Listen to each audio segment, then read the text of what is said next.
मैं मंटू नहीं हूँ। ड्रामे की आने वाली एपिसोड्स में आप देखेंगे सर मंटू काफ़ी ज़्यादा परेशान होते हैं क्योंकि उन्हें खुद समझ नहीं आता कि किस तरह उन्होंने फरहाद को मुक्कों से मारा है, क्योंकि वो तो किसी सूरत पर इस बात को भूल नहीं पाएगा। यही बात वो अपनी जहन से नहीं निकाल पाते। मिस मारिया उन्हें कहती हैं, अगर आपने उस पर हाथ चलाया है तो बहादुरी भी दिखाएं, हिम्मत से रहें। यहाँ पर इस तरह डरे हुए सहमे में क्यों हैं?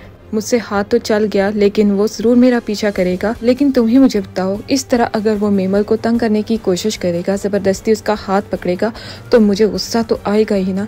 इसीलिए मैंने उसका गिरबान पकड़ लिया और खूब मारा, इतना मारा कि वो दोबारा इस तरह करने की कोशिश नहीं करेगा। मिस मारिया तो हंसना शुरू हो जाती हैं। आपने उसे मारा, ऐसा कैसे हो सकता है सर मंटू? मैं तो यकीन नहीं कर सकती, लेकिन फिर भी मैं आपकी बात मान लेती हूँ। लेकिन आपको तैयार रहना चाहिए कि फरहाद यहाँ पर ज़रूर आएगा, आपको ये बताने के लिए कि आपने किस शख्स का गिरबान पकड़ा है। यही बात तो मुझे परेशान कर रही है कि फरहाद यहाँ पर ज़रूर आएगा। लेकिन मिस मारिया भी काफ़ी ज़्यादा समझदार हैं, उन्हें समझ आ जाती है कि किस तरह मेमल को एक लड़के की तंग करने की वजह से उन्होंने फरहाद का यह हशर कर दिया, क्योंकि वो जानते हैं कि कहीं ना कहीं मोहब्बत करते हैं वो मेमल से।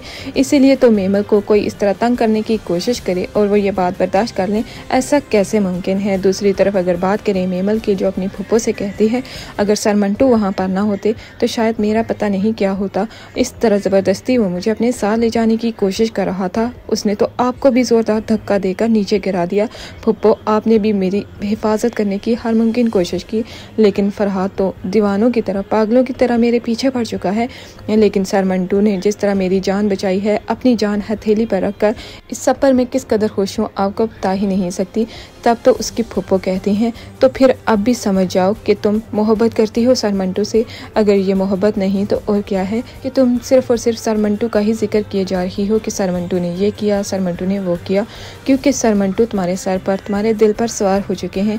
और कोई चीज़ इस कदर सवार हो जाए तो इसका मतलब यही होता है कि आपके दिल में कहीं ना कहीं उसके लिए जगह मौजूद है। आप भी ना फूफो, इस तरह आप कैसे कह सकती हैं कि मेरे दिल में सर मंटू के लिए मोहब्बत है? मेरी मंगनी कहीं और हो चुकी है तो मंगनियाँ टूट भी जाती हैं मेमल। मैं जानती हूँ कि तुम्हारे दिल में हजरत के लिए कोई जगह नहीं, इसीलिए तो कभी उनका जिक्र भी तुम्हारी जुबान से नहीं सुना। खुद बताओ, अपने दिल पर हाथ रखकर, क्या तुमने प्यार से इस तरह, जिस तरह सर मंटू का नाम लेती हो, उसके बारे में मुझे कुछ बताने की कोशिश की है या नहीं? तो मेमल भी यही सोचती है कि उसने तो अपने हजरत का कभी भी जिक्र तक नहीं किया, क्योंकि वो जानती है कि ये शादी वो सिर्फ अपने घर वालों की मर्जी से कर रही है, अपने बाबा को, सिर्फ अपने बाबा का मान रखने के लिए। वरना वो तो इस शादी से खुश भी नहीं, क्योंकि उसके दिल में तो सिर्फ एक ही शख्स के लिए मोहब्बत है और वो है सर मंटू। लेकिन वो इसका इजहार सर मंटू से नहीं कर पाएगी। आने वाली एपिसोड्स काफी ज़्यादा इंटरेस्टिंग होने जा रही हैं।